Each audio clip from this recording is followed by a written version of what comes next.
कल जो कृत्य हुआ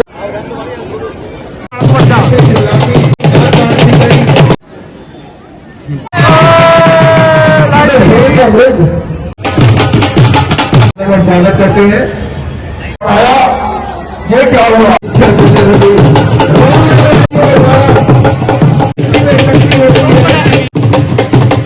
क्या करके देखते हैं। तो राम राम जी सभी को कैंट हो गए। तो गाइस आप चलते हैं हम रामलीला देखने। और घर के बाहर देखो कहाँ गए वो भाग के, क्या हाल हुआ पड़ा हमारे घर के बाहर।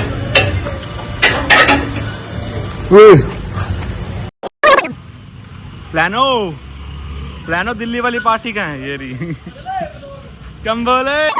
सो गाइस आज है हमारा सीताहरण। देखते हैं गाइस इस बार कैसे करेंगे सीताहरण। और बाकी चलते हैं अब आईबी कॉलेज। नहीं हर बार कुछ नया करते हैं भाई साहब। ये साइकिल पे होगी, साइकिल पे। इस बार क्या पता रिक्शा पे हो या इस बार बुलेट पे होगी। नहीं, इस बार होगी हमारी बाइक 125 पे। तो गाइस आईबी कॉलेज हम पहुंच चुके हैं। अब दिखाते हैं आपको अंदर। आज हम टाइम से आ गए क्योंकि कल हमारी रामलीला मिस हो गई थी। आज हमने कोई रिस्क नहीं लिया बिल्कुल भी।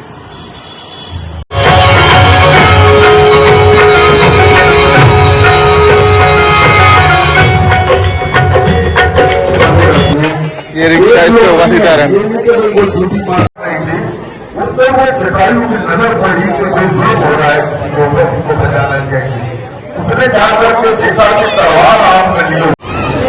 कौन कौन आया देखियो, कौन कौन आया? बुल्ले साहब, मेयर आई है एक तो कोमल सैनी और अभी वो डांडा डांडा डांडा नहीं आया, नहीं आया। हरियाणा शिक्षा मंत्री हाँ वो आया डांडा। आदरणीय श्री महिपाल ढांडा जी के भाई भाई श्री हरपाल जी ढांडा हमारे मध्य मौजूद है। श्री हरपाल जी ढांडा और पूजा कर सके प्रभु राम की आज्ञा पा करके लक्ष्मण जी वन को चले जाते हैं फल व फूल एकत्रित करने के लिए। प्रभु राम अभी तक नारायण के स्वरूप सर्वशक्तिमान सर्व तत्व ज्ञाता प्रभु राम ने अपनी कुटिया में बैठ करके मां सीता से अनुरोध किया और उनके आगे अपने मन का अपने हृदय का भाव रखा। कल जो कृत्य हुआ उसके मद्देनजर आसुरी शक्तियां अपना प्रतिशोध लेने के लिए यहां अवश्य आएंगी। पवित्र अग्नि को साक्षी मान करके आपके वास्तविक रूप को अग्नि में समर्पित करके आपके प्रतिबिंब को अपने साथ रखूंगा। आपका प्रतिबिंब हर समय मेरे साथ होगा। ये केवल आपके और मेरे मध्य की बात है, इसलिए मैंने लक्ष्मण को वन में भेज दिया क्योंकि आसुरी शक्तियों का सामना करने के लिए हमें भी उनके प्रकार सोचना पड़ेगा। प्रभु राम की ऐसी आज्ञा पाकर के मां सीता ने कहा जो आज्ञा प्रभु जैसा आपको ठीक लगे, जैसा आपको उचित लगे, मैं आपके साथ हूं। करके मां सीता ने आज्ञा ली और अग्नि को प्रज्वलित किया। प्रभु राम जी के द्वारा उस अग्नि को प्रज्वलित करके अग्निदेव को साक्षी मान करके मां सीता के प्रतिबिंब को उजागर किया गया। आप सभी को बताना चाहता हूं कि मां सीता का जो स्वरूप था वे केवल प्रतिबिंब मात्र था। वास्तविक सीता अग्नि में प्रवेश कर गई ताकि इस लीला को आगे बढ़ाया जा सके। शुरू कथा छल कपट में माहिर मायावी प्रवृत्ति वाली महिला जिसका चिकन के तो बैठे हैं। शाम को 6:30 बजे शुरू होती है और रात कई बार 10 बज जाती है। जितनी लंबी लीला हो पूरी करके उस दिन का प्रकरण हमें जाना होता है। आप सभी लोग यहाँ पर आते हैं निष्काम सेवा के रूप में। सभी लोगों को किसी प्रकार की कोई दिक्कत ना हो, बच्चे भी स्कूल से वापस पढ़ के ट्यूशन पढ़ के आ जाए। महिलाओं को भी रात को 8-9 बजे के बाद घर में जाकर के खाना बनाने की दिक्कत ना हो, इसलिए इस बात को ध्यान में रखते हुए 9-9:30 के बाद रामलीला समाप्त कर दी। पाकिस्तान के बता रहे हैं। मैंने उनको कहा कि आपको यहाँ क्या समझ आ रहा है, आप भी कुछ बोल रहे हो कि नहीं। कहने लगे हम भी जय श्री भाई 20 मिनट का भाई बहुत 20 मिनट पड़ जा।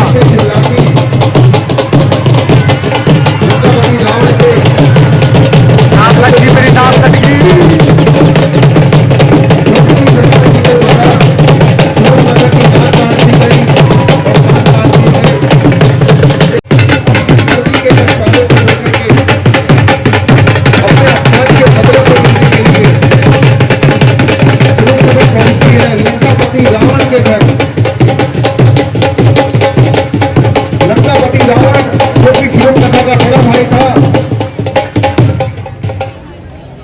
जाकर के शूर्पणखा रावण से कहती है, दुहाई है दुहाई है दुहाई है महाराज,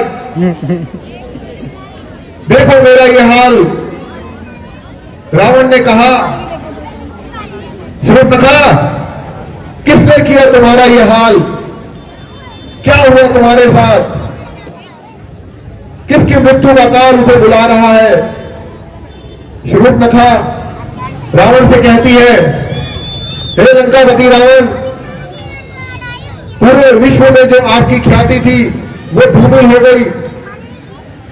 आपकी जो सत्ता का आतंक था वो खत्म हुआ। रावण को उसने बहुत उकसाया, बहुत क्रोध दिलाया। रावण ने कहा, सत्य कहो क्या बात है। शूर्पणखा ने कहा, महाराज वन के अंदर 2 वनवासी राजकुमार अप्सराएं भी शर्मा जाएं, ऐसी देव कन्या जिसकी सुंदरता का वर्णन तीनों लोक में नहीं हो सकता। मैंने उसके समक्ष आपके साथ विवाह का प्रस्ताव रखा कि ऐसी विश्व सुंदरी का विवाह तो लंकापति रावण के साथ होना चाहिए, लेकिन उन दोनों वनवासी राजकुमारों ने मेरी नाक काट दी, मेरे कान काट दिए। मैंने उन्हें कहा कि मैं लंकापति रावण की बहन हूं। उन्होंने कहा, हमें किसी भी प्रकार का किसी से कोई भय नहीं, आप जिसकी भी बहन हो उसको जाकर कह दो। महाराज मैं अबला नारी आपकी शरण में आई हूं, तो यह आपका कर्तव्य बनता है कि मेरे जीवन की रक्षा करें और उन्हें उन वनवासियों को करके। रावण बड़े क्रोध में आया, लेकिन बार बार शूर्पणखा उन्हें लानत देती है कि तुम्हारा नाश हो, तुम्हारी शक्ति खत्म हो गई। जो किसी वनवासी ने ऐसा कृत्य किया उसने भैया खरदूषण को भी मार दिया। ऐसा सुनते ही कि खरदूषण मारा गया, रावण बहुत ही क्रोध में आग बबूला हो जाता है और मन ही मन विचार करता है कि 2 तपस्वी राजकुमार जिनके साथ एक सुंदर स्त्री भी है, कहीं ये देवताओं का कोई छल तो नहीं। रावण विचार करने लगा और कहा, शूर्पणखा तुम जाओ, तुम्हारे अपमान का बदला लिया जाएगा और आज ही लिया जाएगा।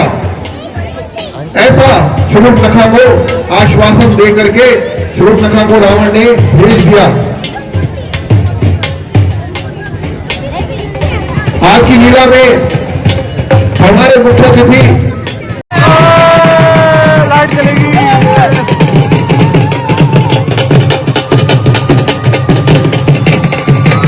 ढोल गा देते, लाइटें क्या चल रही, लाइटें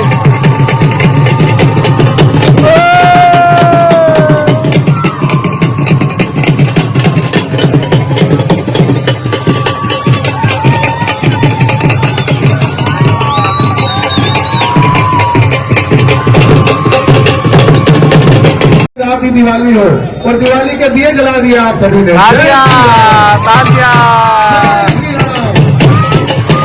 बहुत बहुत धन्यवाद आप सभी का।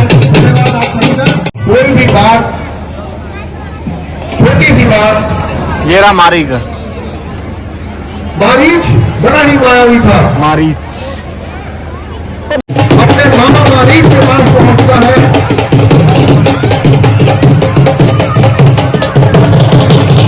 जाकर के उन्हें प्रणाम करता है। प्रणाम मामा जी। मारीच बड़ा ही हैरान होता है कि आज लंकापति रावण उसके दरबार पर कैसे पहुंचे। कहते हैं, हे लंकेश, आपके यहाँ आगमन का क्या कारण है? जब 2-3 मिनट की लंकापति रावण कहते हैं, मामा श्री, आज मैंने आपको एक विशेष कार्य के लिए चुना है। मारीच ने कहा, आदेश कीजिए महाराज। रावण ने कहा, मारीच, तुम अपना भेष बदल करके एक सोने के हिरण के रूप में, जिसे स्वर्ण मृग कहते हैं, स्वर्ण मृग के रूप में तुम वन में जाओ। वो वनवासी राजकुमार, जिनके साथ एक सुंदर स्त्री भी है, जाकर के उनके आगे अपनी खेल और क्रीड़ा दिखाओ और उन्हें अपनी ओर आकर्षित करो। मारीच ने मना किया, नहीं महाराज, ये गलत कार्य है। किसी के साथ छल करना, नारी वो भी तपस्वियों के साथ, मैं बिल्कुल नहीं करूंगा। रावण को क्रोध आया। रावण ने कहा, मारीच, क्या तुम्हें अपने प्राण प्यारे नहीं? यदि तुमने मेरी बात न मानी तो मैं यही अपनी चंद्रहास खड़ग से तुम्हारा सिर धड़ से अलग कर दूंगा। मारीच ने मन में विचार किया, इस पापी दुराचारी के हाथों पड़ने से अच्छा स्वर्गलोक मिलेगा। ऐसा मन में विचार करके मारीच ने कहा, ठीक है महाराज। मारीच ने अपना स्वरूप बदल करके सोने के हिरण के रूप में अपने शरीर को बदल दिया।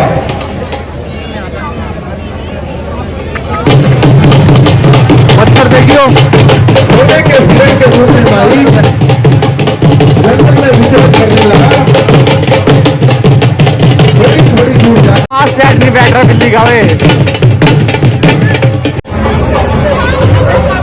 जब आप मंदिर में जाते हैं, लेकिन आज सूर्य करता हुआ, रात को खाता हुआ, कभी इधर भागता है, कभी उधर भाग रहा है। कौन है देखिए, कौन है?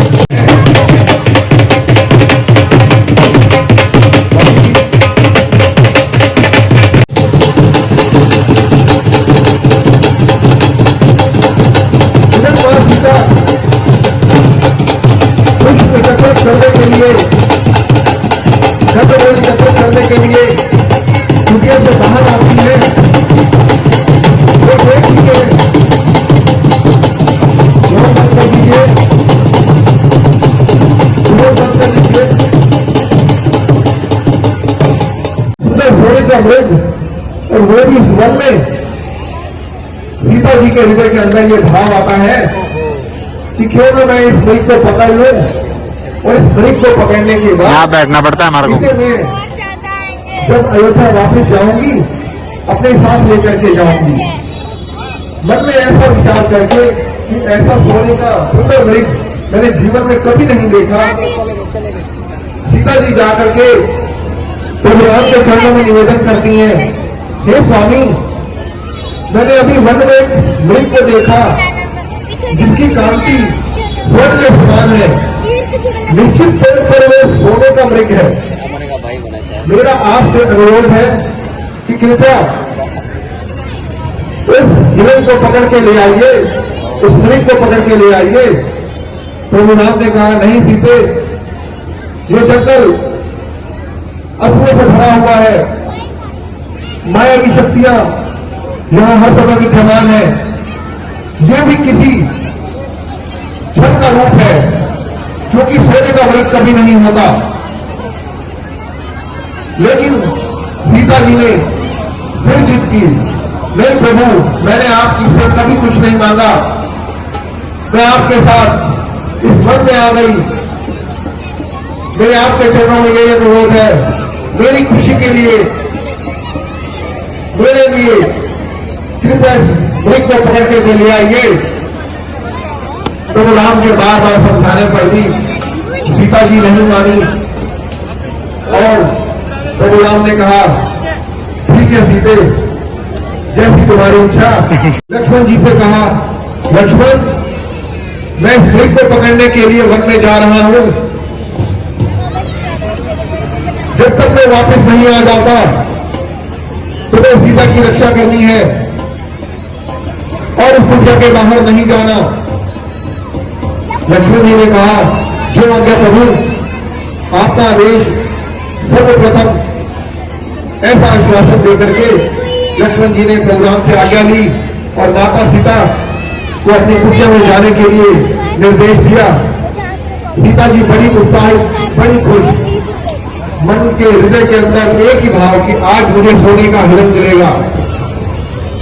सीता जी को आश्वासन देकर के प्रोग्राम वन में चले जाते हैं।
जख्मी होते उसके मन से भाव निकलता है, हाँ लक्ष्मण, हाँ लक्ष्मण, हाँ लक्ष्मण, हाँ सीते, हाँ सीते, हाँ सीते। ऐसी करुणामयी आवाज, बचेगा पैसा कल सुबह ले लेंगे। मायावी मारीच की आवाज ऐसी प्रतीत होती है जैसे स्वयं राम की आवाज। जैसे ये आवाज सीता जी के कानों में पहुंचती है, वे बड़ी व्याकुल हो जाती है। लक्ष्मण, तुमने सुना मेरे स्वामी की आवाज? अभी प्रभु राम ने तुम्हें पुकारा, प्रभु राम ने मुझे पुकारा। हाँ लक्ष्मण, हाँ लक्ष्मण, हाँ लक्ष्मण, हाँ सीते, हाँ सीते, हाँ सीते। ऐसी मार्मिक ध्वनि मेरे स्वामी की है। निश्चित ही मेरे स्वामी किसी संकट में है, तुम जाओ, उनकी रक्षा के लिए जाओ। लक्ष्मण जी ने कहा, चलते हैं सही। नहीं भागीवान, मैंने प्रभुराम को वचन दिया है आपकी सुरक्षा का। प्रभुराम तीनों लोक के स्वामी हैं, उनका कोई बाल भी बांका नहीं कर सकता। निश्चित तौर पे ये किसी माया का हिस्सा है, ये किसी छल का हिस्सा है।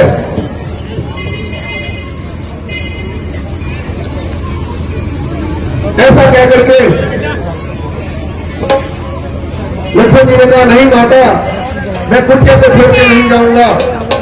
सीता जी ने कहा, लक्ष्मण, तुम मेरे आदेश की अवहेलना कर रहे हो, तुम्हें शर्म आनी चाहिए। क्या तुम्हारे हृदय में खोट है? क्या तुम मुझे अकेला पा करके अपनी नीयत साफ करना चाहते हो? जय श्री राम। सीता में तुम्हारे भाई निश्चित तौर पर किसी संकट में है, उन्हें तुम्हारी आवश्यकता है। लेकिन लक्ष्मण जी ने कहा, नहीं माता, मुझे प्रभुराम ने आदेश छोड़ करके नहीं जाऊंगा। सीता जी ने बार बार लक्ष्मण जी को और अपशब्द कहे।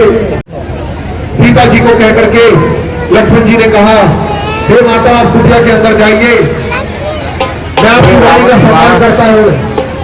जैसा आपने कहा मैं वैसा करता हूँ। रावण क्या बेच रही लक्ष्मण जी सीता जी को कुटिया में प्रवेश करने के लिए कहते हैं।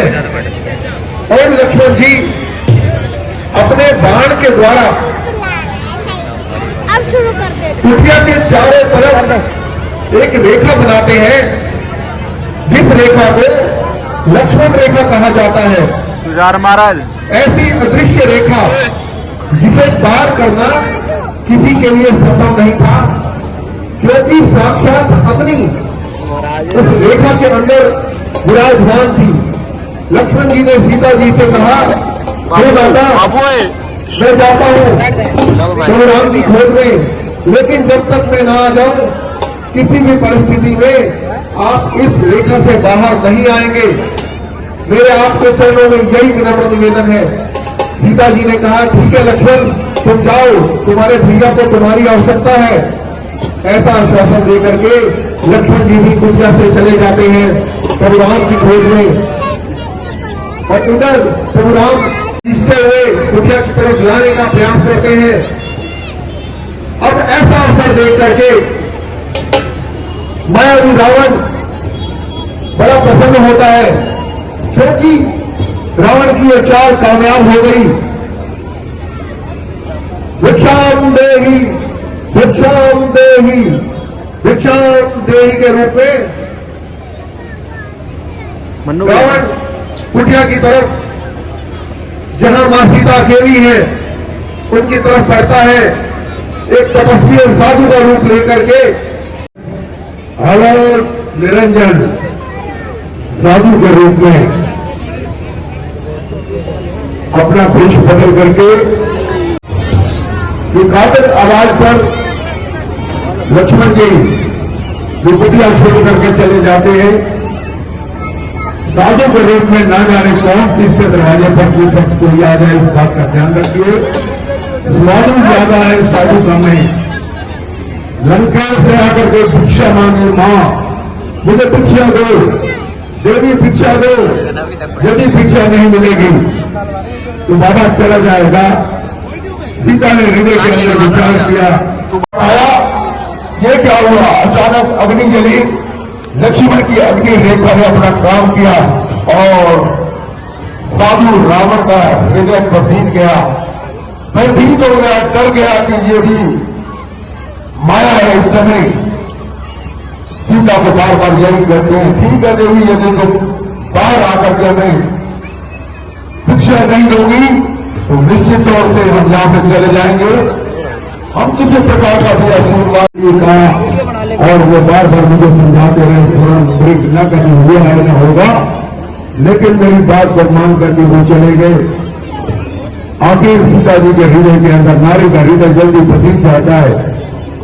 साधु की बात के अंदर वो आ गई और बात निकल करके चले आकर भिक्षा देने लगी।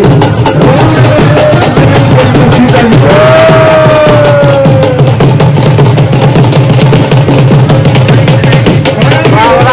रावण आ गया। रावण मोटा बना हुआ है।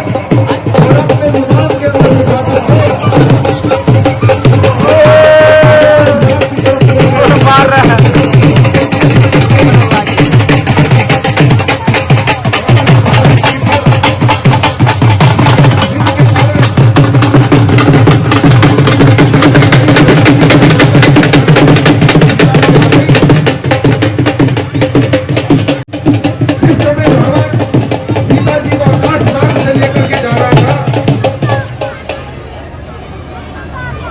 इतने में लक्ष्मण जी पहुंचते हैं प्रभु राम के पास कि हे भैया, हे प्रभु राम, क्या हुआ? आप सकुशल तो हैं? प्रभु राम बड़े आश्चर्यचकित, लक्ष्मण तुम यहाँ क्या कर रहे हो? मैंने तुम्हें आज्ञा दी थी कि तुम सीता को कुटिया में छोड़ करके कहीं नहीं जाओगे। लक्ष्मण ने कहा, हे प्रभु, आपकी चित्कार सुन करके मां सीता ने मुझे न जाने कितने कठोर अफसोस कहे, जिसकी वजह से मुझे आप तक आना पड़ा। प्रभु राम ने कहा, लक्ष्मण ये नहीं है। प्रभु राम और लक्ष्मण सोने के वृक्ष को वहीं छोड़ करके कुटिया की तरफ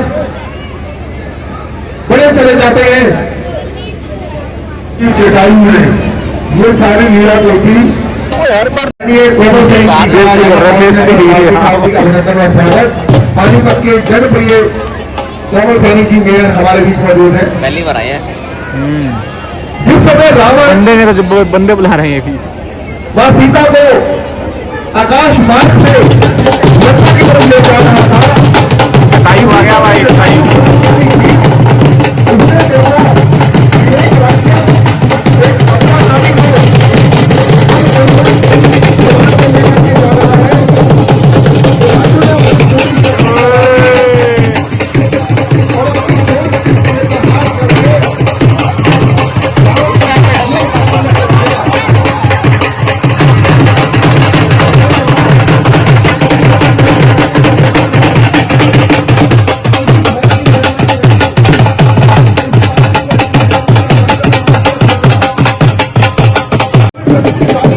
जटायु और रावण का महासंग्राम। भाई मोटे से सही प्यार के भगवान की धर्मपत्नी सीता को बचाने के लिए अपनी खोज के साथ रावण के ऊपर भरपूर प्रहार कर रहा है, जिनको बलपूर्वक बिठा करके ले जा रहा है। जी कौन अब कौन चला रहा है रिक्शा? पवन वेग से उड़ता हुआ वो विमान मोटे जिसका बिल्ली मार्ग अवरुद्ध कर रहे हैं परोपकारी जीव जटायु। बिल्ली चला रहा है बिल्ली जटायु जी ने अपनी पूरी शक्ति लगा दी, लेकिन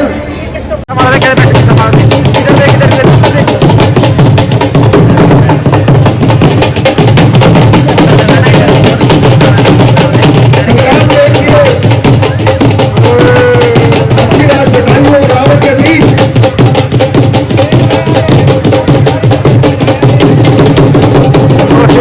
मोटे के प्यार है भाई बढ़िया।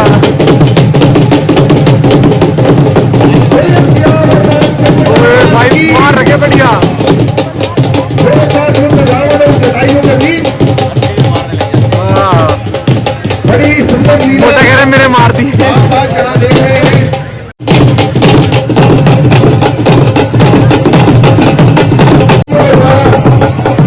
रावण के ऊपर जोरदार प्रहार किए जाते हैं। जटायु अपनी पूरी शक्ति के साथ रावण को बहुत मार मार के घायल कर देते हैं। मारता है एकदम भीषण संग्राम आप देख रहे हैं। भगवान की वार्ता करने के लिए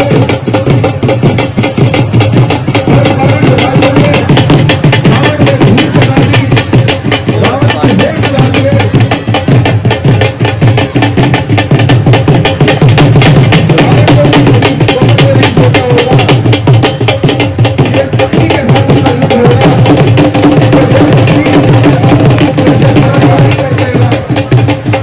तायू ने भाई सही मार रखे रावण के।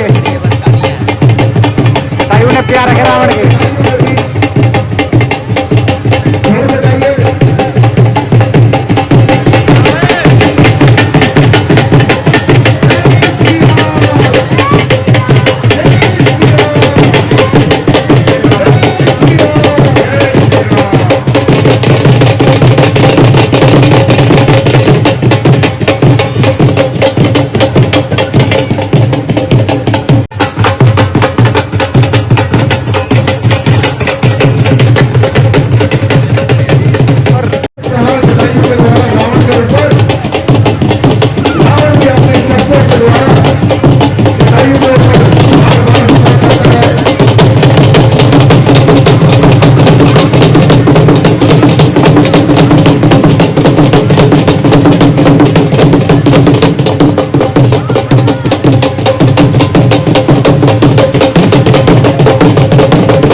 ऐसा पक्षीराज जो अपनी पूरी शक्ति के साथ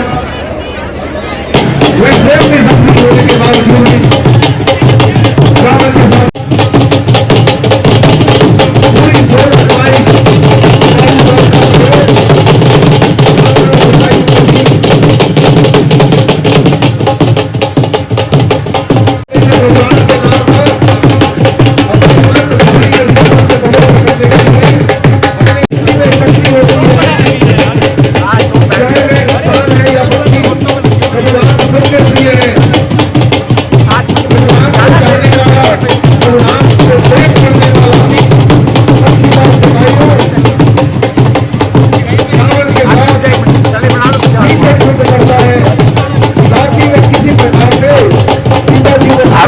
गाइस ये बना हुआ था रावण।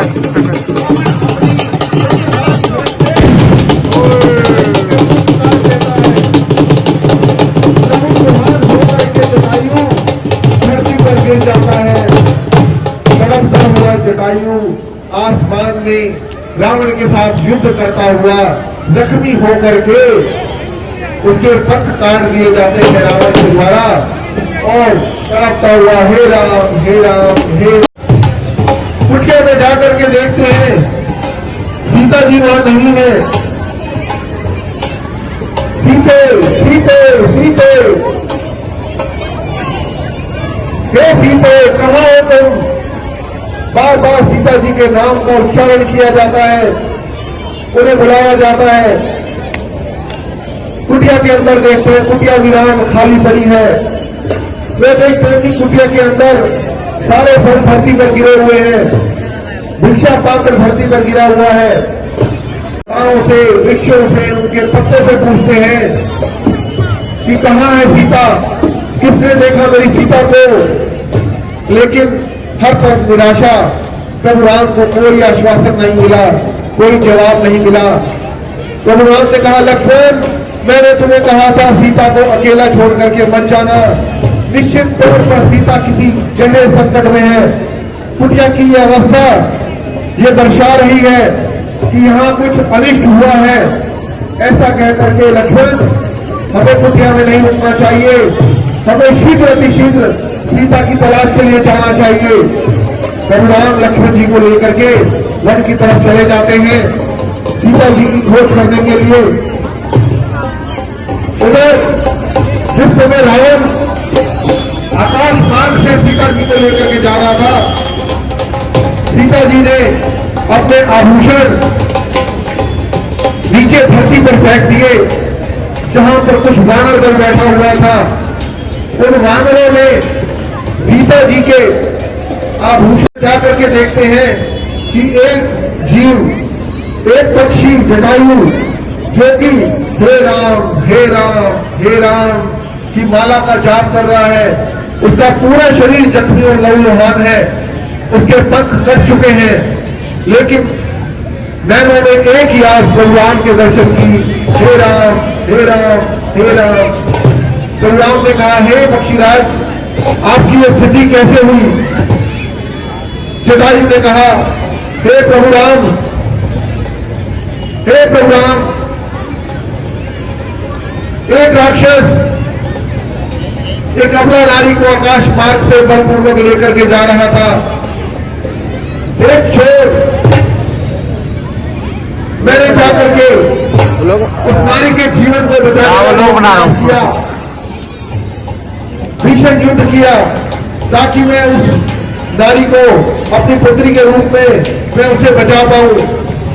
लेकिन वे राक्षस को साधारण राक्षस नहीं था, वो लंकापति रावण था।